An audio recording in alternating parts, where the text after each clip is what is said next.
Orang zaman dahulu yang hendak menggemilangkan kebajikan yang bercahaya itu pada tiap-tiap umat di dunia, ia lebih dahulu berusaha mengatur negerinya. Untuk mengatur negerinya, ia berusaha membereskan rumah tangganya. Untuk membereskan rumah tangganya, ia terlebih dahulu membina dirinya. Untuk membina dirinya, ia terlebih dahulu meluruskan hatinya. Untuk meluruskan hatinya, ia lebih dahulu mencukupkan pengetahuannya, dan untuk mencukupkan pengetahuannya, ia terlebih dahulu meneliti hakikat tiap perkara. Pemirsa TVRI Bali yang berbahagia, jumpa lagi dengan saya Sunvera dalam acara Siraman Rohani Konghucu. Hari ini kita akan meneliti hakikat dari perkara, makna sesajian dalam ibadah agama Konghucu. Terimalah salam kebajikan Wete Tongtien. Sancai. Pemirsa, hari ini telah hadir bersama saya di studio seorang rohaniwan agama Konghucu yang akan memberikan penjelasan kepada kita tentang makna sesajian dalam ibadah agama Konghucu. Mari saya perkenalkan Josen Adeluana. Wete Tongtien Josen. Sancai, bagaimana kabarnya Josen? Baik, Siatien Ceen. Siatien Ceen Sancai. Josen, hari ini kami ingin tahu banyak tentang makna sesajian dalam ibadah agama Konghucu. Mohon petunjuk Josen. Baik, Josen Sisi. Sebelumnya, pemirsa TVRI Bali yang budiman, terimalah salam keimanan dari saya. Hanya kebajikan, Tuhan berkenan. Wete Tongtien. Sancai. Ya, sebelum kita memasuki makna sesajian, saya ingin memberikan uraian tentang makna bersalam, makna bersalam, dan juga menghormat. Oh iya, Josen. Ya, di dalam agama Konghucu kita mengenal ada 5 cara bersalam. Ada 5 tata cara bersalam. Ya. Mungkin boleh ditunjukkan. Saya akan praktekkan dengan berdiri, Josen. Ya. Oke, silakan. Cara bersalam menurut agama Konghucu ada 5, yaitu yang pertama adalah Kongso, yaitu ya tangan kanan digenggam kemudian ditutup oleh tangan kiri. Ibu jari dipertemukan membentuk huruf Ren yang artinya manusia. Kongso yaitu tangan digerakkan di depan ulu hati sedikit. Ini ditujukan kepada orang yang lebih muda daripada merestui kita. Kepada yang lebih muda, iya, ya. Seperti itu, Oke, gini ya. Yang kedua adalah Pai, yaitu tangan digerakkan dari ulu hati dinaikkan sampai antara hidung dan mulut. Antara hidung dengan mulut. Iya, ini ditujukan kepada orang yang sebaya atau seusia dengan kita. Kemudian yang ketiga adalah I, yaitu tangan dinaikkan dari bawah tantien, yaitu di bawah pusar. Kemudian ya digerakkan sampai antara kedua mata. Ini ditujukan kepada orang yang lebih tua daripada kita. Memberi hormat kepada yang lebih tua, ya? Ya, betul, Josen. Sedangkan yang keempat adalah Tingli, yaitu tangan digerakkan dari bawah tantien, kemudian dinaikkan sampai di depan dahi. Ini ditujukan kepada nabi, para senming, dan juga para leluhur. Menghormat dalam ibadah, ya? Iya, Jason. betul. Okay. Sedangkan yang terakhir adalah Tingli juga, yaitu tangan digerakkan dari bawah tantien, dinaikkan sampai di atas kepala. Ini adalah merupakan penghormatan setinggi-tingginya kepada Huang Tian atau Tuhan. Penghormatan yang paling tinggi. Ya, betul, Jason. Luar biasa penjelasannya. Silakan. Baik, itu tadi ada 5 tingkatan di dalam tata cara bersalam dan menghormat, ya, Jason, ya? Ya, betul. Baik, Jason. Setelah bersalam dan menghormat, kemudian apakah di dalam beribadah ini kita perlu persiapan khusus, Jason. Iya. Sebelum kita melakukan ibadah, alangkah baiknya kita membersihkan diri. Membersihkan diri. Iya. Atau kita sebut cacie mui. Cacie mui. Iya. Okay. Itu kita berpantang mungkin bisa dalam makanan atau tingkah laku. Berpantang makan atau dalam tingkah laku. Iya, betul. Dan juga lebih baik kita mandi dan keramas. Mandi dan keramas. Iya. Berpantang itu tadi, kalau berpantang makan mungkin makanan-makanan tertentu ya. Iya, mungkin kita sebelumnya mungkin anggaplah kita makan ini itu, tapi karena kita hendak bersembayang, mungkin kita bisa mengurangi makanan itu. Makanan yang kita suka. Gitu, iya, seperti itu. Iya. Jadi bukan makanan khusus yang harus dipantang, tapi kita sendiri yang akan berpantang makanan. Mungkin saya paling suka makan daging, misalnya saya boleh kurangin atau berpantang pada hari menjelang ibadah, gitu ya. Iya, betul, Jos. Oke. Kalau tadi berpantang makan, kalau berpantang tingkah laku yang seperti apa ini, Jason? Ya, mungkin kita bisa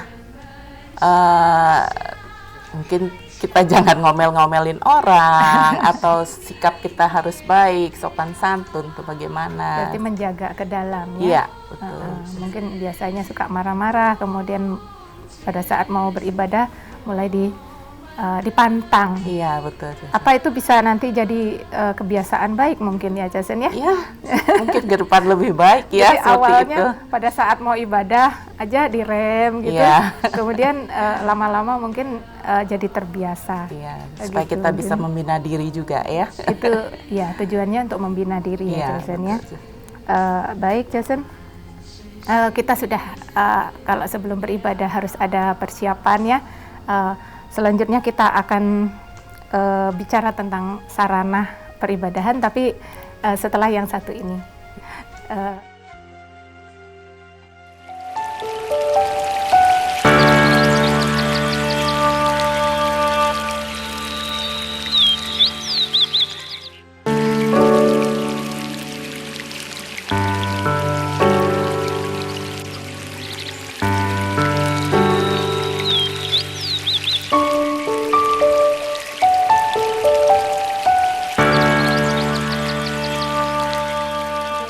Kembali lagi bersama kami dalam siraman rohani Konghucu. Jason Ade, kita akan mengulas lebih jauh tentang makna peribadahan ini. Jason, di dalam peribadahan agama Konghucu, apakah ada sarana-sarana khusus yang harus kita persiapkan? Ya, sebelum kita beribadah, kita juga mempersiapkan adanya senju, iya, atau papan arwah, juga senteng, atau lampu pelita atau lampu roh, dan juga adanya dupa atau siang, kemudian adanya bunga, ya, adanya caliau, ya, dan juga lilin.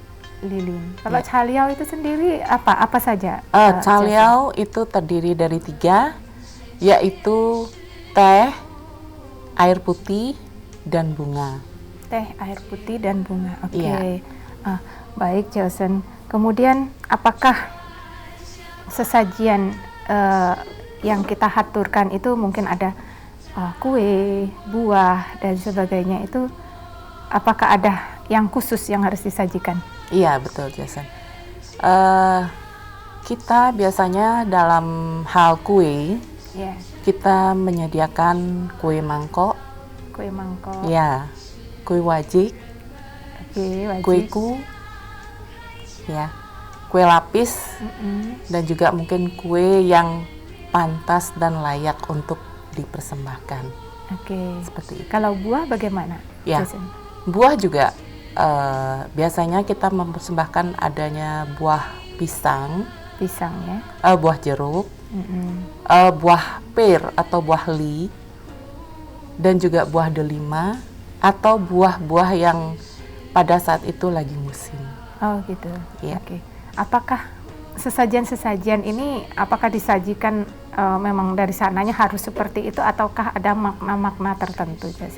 Ya, dengan kita menghidangkan, mempersembahkan sesajian seperti itu menunjukkan makna dari kita sembahyang, ketulusan hati kita sembahyang. Menunjukkan ketulusan hati Iya. ya, Jason-nya. Ya, Oke. seperti misalnya buah, ya, buah pisang itu berarti permohonan. Oh, kalau kita mempersembahkan pisang itu Iya. maknanya kita memohon ya. Iya, kita memohon. Sedangkan buah jeruk itu artinya selamat atau rahayu atau juga bisa Oh bahagia. iya, bahagia. Iya. Sedangkan buah pir atau buah li itu mendatangkan berkah. Mendatangkan berkah. Iya, seperti itu. Sedangkan buah delima itu berbiji banyak yang menandakan keturunan kita tiada putusnya. Oh iya, Nah, keberlangsungan regenerasi Iya, ya, betul, Jason ya. Jason. Oke. Ya. Ya.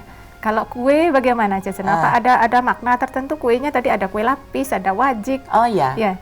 ya. Kalau kue wajik itu terbuat dari ketan. Beras ketan. Iya, Oke. beras ketan. Lengket ya. Ya, itu kita membuatnya berbentuk tumpeng, ya.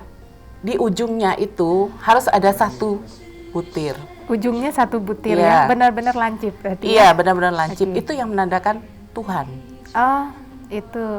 Oke, itu Ya. berarti personifikasinya kepada Tuhan ya. dan di bawahnya itu manusia yang kita wajib hidup bersatu. Oh, gitu. dalam dunia ini. Maknanya manusia bersatu untuk memuliakan Tuhan. Iya, Oke. betul. Kemudian ada kue lainnya mungkin Kue tadi? Kue lapis mangkok ya. Kue lapis ya. Kue Ah, lapis. Kalau kue lapis itu menandakan supaya berkah kita berkesinambungan. Berkah. Iya. Berlapis-lapis. Berlapis-lapis, mungkin rezekinya berlapis-lapis atau seperti itu. Oke, oke. Ya. Ya, kalau kue ada kue mangkok, Oh, iya. kemudian kue ku ya. Kalau kueku itu di punggung kura-kura itu ada tulisan panjang umur. Oh ya, Iya. berarti itu permohonan kita semoga panjang umur Iya, gitu ya. betul, betul. Dan juga kue mangkok kan Kue ada, mangkok. itu kan mekar, Mekar. ya. Ya, mekar itu berkembang. supaya hidup kita berkembang atau rezeki atau berkah kita berkembang. Jadi seperti semakin lama semakin baik. Iya, betul, Gitu Jason. ya, luar Iya. biasa Jason Ade. Iya. Kemudian di dalam persembahyangan itu biasa kita menggunakan dupa ya Jason ya. Iya, betul. Penggunaan dupa itu apakah ada ketentuannya atau saya hari ini sukanya pakai dupa 2, saya pakai 2, besok saya sukanya pakai 3, saya pakai 3, atau pas saya baru beli dupa banyak saya pakai semua gitu, gimana Jason? Ya, kita di dalam agama Konghucu mengenal 2 warna gagang dupa. 2 warna gagang. Iya. Oke. Pertama warna merah dan kedua warna hijau. Oh, iya. Gagang dupanya. Gagangnya Iya, ya. betul. Oke. Ya. Itu kegunaannya beda-beda gitu Jason? Iya, betul. Kalau dupa merah itu kita menggunakan pada umumnya. Persembahyangan pada Iya, umumnya persembahyangan. pakai selalu pakai gagang merah. Iya. Iya. Sedangkan khusus yang bergagang hijau itu kita gunakan di hadapan jenazah keluarga kita apabila kita ada berkabung. Pada saat berkabung. Iya. Oh betul. iya, hanya digunakan oleh keluarga ya. Keluarga yang berduka. Oh gitu. Iya. Kalau tamu-tamunya tetap pakai yang gagang merah ya. Iya, seperti itu. Oh gitu. Terus penggunaannya jumlahnya bagaimana, Ya. Jason? Kalau jumlahnya itu kehadapan Tien, Nabi Kongzi, para senming itu kita menggunakan 3, 5 atau bilangan ganjil. 3, 5, 7 gitu ya. Iya. Bilangan ganjil, Iya. jumlah ganjil untuk ibadah kehadapan Nabi dan leluhur dan Iya. para senming ya. Iya. Oke. Ya. Sedangkan ke leluhur beda ya. Kalau leluhur itu jumlahnya 2, 4 atau bilangan genap. Oh, bilangan genap. Iya, betul. Tapi tidak lagi pakai yang gagang hijau ya, Oh, biasanya. Kalau untuk ibadah selanjutnya itu semua gagang merah, cuma jumlahnya jadi genap gitu Iya, ya. betul.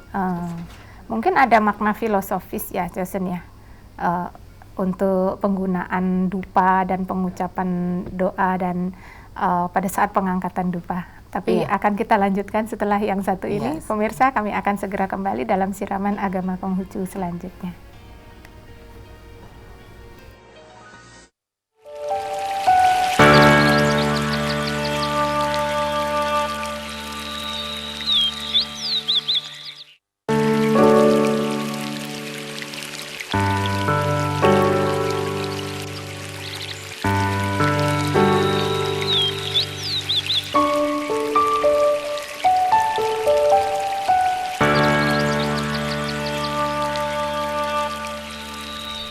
Pemirsa, kembali lagi dalam siraman rohani Konghucu. Josen Ade, menarik sekali perbincangan kita tadi mengenai penggunaan dupa ya sebagai sarana peribadahan yang paling sering kita gunakan. Josen Ade, saya kepengen tahu di dalam kita pengangkatan dupa, apakah ada kalimat-kalimat yang harus diucapkan? Atau kita hanya ngangkat saja terus ditancapkan seperti itu? Oh ya. Kalau kita bersembayang ke hadapan Tien, Nabi, Senming, itu dupa pertama kita naikkan, pengangkatan pertama, kita dengan mengucapkan kehadirat Tien yang maha besar di tempat yang maha tinggi. Kehadirat Tien yang maha besar, tempat yang maha tinggi, maha mulia, gitu ya. Oke. Kemudian yang kedua, pengangkatan dupa dengan menyebutkan kehadirat Nabi Agung Konghucu di tempat yang maha mulia. Nabi Agung Konghucu dan para senming mungkin ya? Iya. Oke. Kalau yang ketiga? Yang ketiga adalah kehadapan para leluhur. Ya, kehadapan para leluhur yang kita hormati dan kita cintai. Oke. Kalau di altar leluhur bagaimana? Ya. Kalau di hadapan di altar leluhur kita seperti tadi, cuman penyebutannya pertama kehadirat Tien, kemudian kehadapan Nabi Agung Konghucu, yang ketiga kehadapan para senming, dan yang terakhir adalah kehadapan para leluhur. Berarti 4 kali pengangkatan dupa ya di hadapan altar leluhur. Baik, Josen luar biasa. Josen, mungkin ada ayat suci yang ingin disampaikan di sini kepada para pemirsa? Oh ya, ada. Ya. Silakan Josen.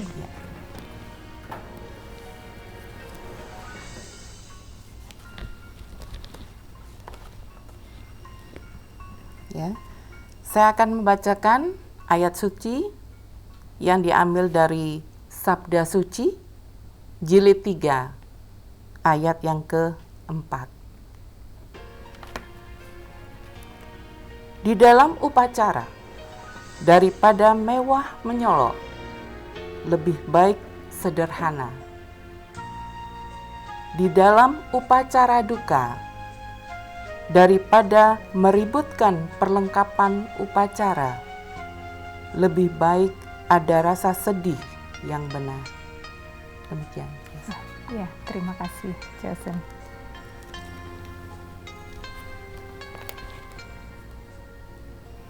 Baik, Josen. Di dalam peribadahan agama Konghucu ini sangat banyak sekali persiapan-persiapan yang harus kita lakukan. Kemudian ada tata cara pengangkatan dupa dan sebagainya. Penjelasan Josen luar biasa.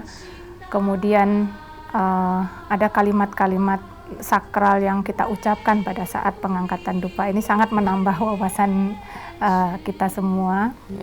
Artinya yang selama ini kita beribadah hanya mengangkat dupa saja, kita tidak tahu apa yang diucapkan. Josen sudah menjelaskan kepada kita semua bahwa pengangkatan dupa yang pertama itu untuk memuliakan Tuhan yang Maha Esa ya.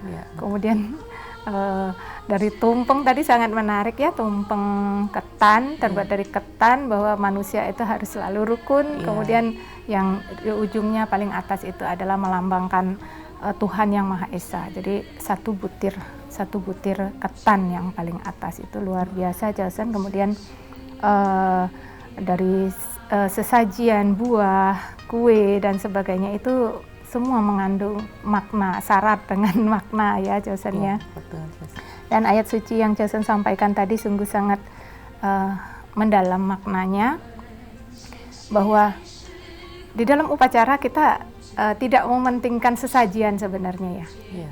Tapi sesajian itu penting, tapi bukan itu yang paling utama. Justru rasa ya, mungkin rasa syukur, rasa kalau duka, rasa dukanya yang utama ya. Jadi tidak terletak pada sesajiannya. Berarti Chosen, kalau misalnya ada umat yang hendak melaksanakan ibadah tapi tidak mampu untuk mengadakan sesajian, apakah itu diperbolehkan Chosen? Boleh. Kalau kita benar-benar sekali tidak mampu di hadapan leluhur, kita bisa menyajikan sawi seduh. Sawi seduh. Iya. Okay. Sawi seduh pun sudah cukup ya Jason, sudah ya, cukup. Melambangkan betapa tulus ikhlasnya kita. Iya. Baik Jason, ini luar biasa menarik sebenarnya, masih banyak di benak saya yang ingin saya tanyakan, tapi waktu membatasi kita Jason. Sisi atas penjelasannya. Baik pemirsa, dari perbincangan ini ada beberapa poin yang dapat kita simpulkan. Jadi di dalam agama Konghucu itu terdapat 5 tingkatan penghormatan, dari kita memberikan restu kepada yang lebih muda usianya dari kita, yaitu dengan Kongso, kemudian kepada yang seusia dengan Pai, kemudian kepada orang yang lebih tua kita menghormat dengan I, kemudian di hadapan altar Nabi, Senming dan leluhur kita melakukan tingli, dan penghormatan tertinggi kita berikan kepada Tuhan dengan tingli, mengangkat kepalan tangan kita di atas kepala. Tingli menyampaikan hormat yang tertinggi kepada Tuhan yang maha besar di tempat yang maha mulia.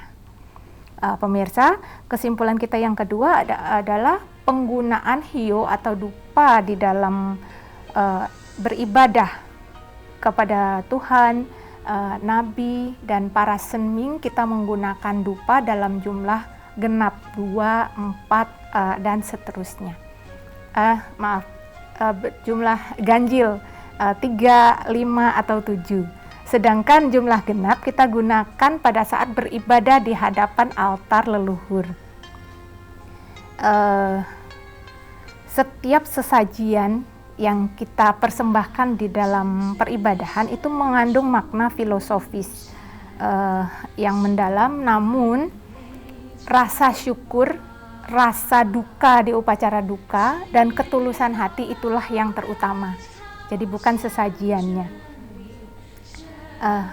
Baik pemirsa TVRI yang terkasih, kami ucapkan terima kasih atas perhatian Anda, dan semoga kita semua tetap dapat menjaga kesehatan, menjauhi kerumunan, selalu memakai masker jika berada di antara orang-orang umum, kemudian tetaplah menjaga asupan gizi supaya tubuh kita sehat dan kuat. Dan jangan lupa bersyukur dan tetap berdoa ya. Sampai jumpa di kesempatan lain. Saya Sun Vera undur diri. Wei Te Tung Tien. Sancai.